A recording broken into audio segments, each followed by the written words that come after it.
that have been imprisoned and have had their lives destroyed, have had their families torn apart, have had their employment opportunities dashed to pieces because they had a small nugget of alkaloidal material from a South African plant, or South American plant rather. It's nuts, and it didn't help anyone. Same thing with PCP. Oh, here's a good story.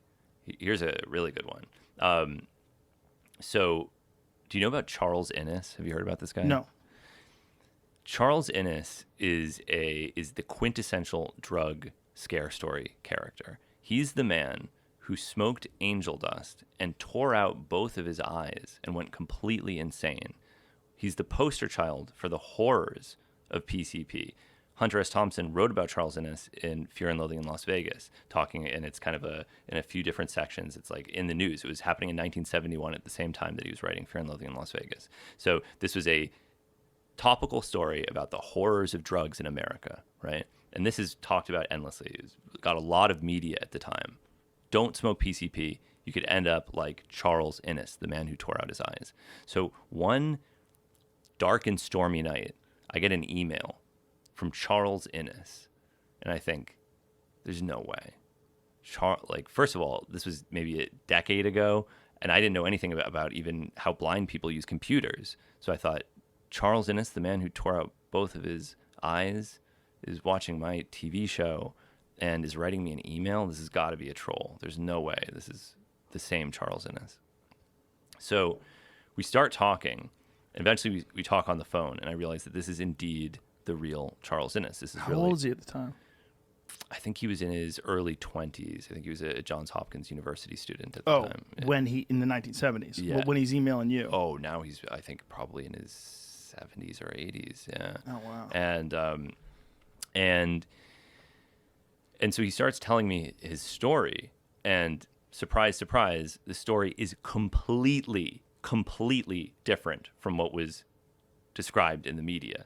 What really happened to him isn't a story about the horrors of PCP at all. It's a story about the horrors of police brutality, and it is something that I don't think has ever even been publicly discussed. He was I think a low-level weed dealer in Baltimore in the 60s, and he got set up by some cops. They wanted to entrap him in a buy. So they said, listen, we've got this amazing hash, and we want to sell it to you. We've got the best price, but to make sure that you're not a cop, you have to bring a little cocaine with you.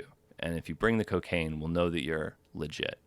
So he has no idea that he's being set up. He goes to this buy, he looks at the hash, and he decides that it is of inferior quality, and he doesn't want to buy it. And he says, yeah, sorry, I'm not interested. I don't want this stuff. So he leaves the room and gets tackled and arrested, and they search him and find the cocaine and say, well, you've still got cocaine on you even though you didn't buy this cannabis. And he says, well, you can't do that. That's entrapment. The only reason I had this cocaine is that you insisted that I bring it. So he gets a lawyer, and he succeeds in defending himself. The charges are dropped, but he pisses off the Baltimore Police Department in doing this because he's just embarrassed them. So some local guy who he thinks is a police informant calls him up and says, listen, man, like I am sorry about what happened to you, but I've got a gift for you. It's this drug. It's like acid, and it's sprayed onto parsley, and I've got a lot of it, so I want to give some to you. And he said, is this angel dust? If it is, I'm not interested. And he said, no, it's not angel dust. It's not PCP. This is some amazing new psychedelic, and it's going to blow your mind. So, take it. It's good. So he takes this canister of plant material and puts it on his shelf or something. Then an hour later, the police raid his apartment. He realizes that he's been set up again. He runs to the canister and eats all of the contents of it, knowing that they're going to arrest him for it.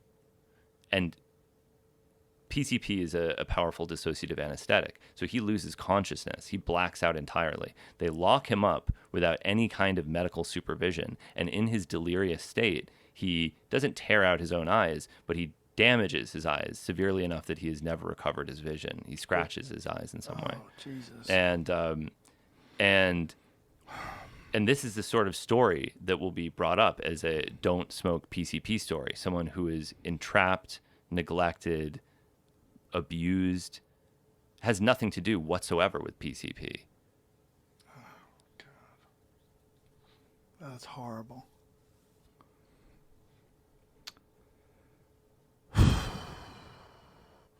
And this happens all the time. That's not an extraordinary story. Drugs are such an amazing scapegoat.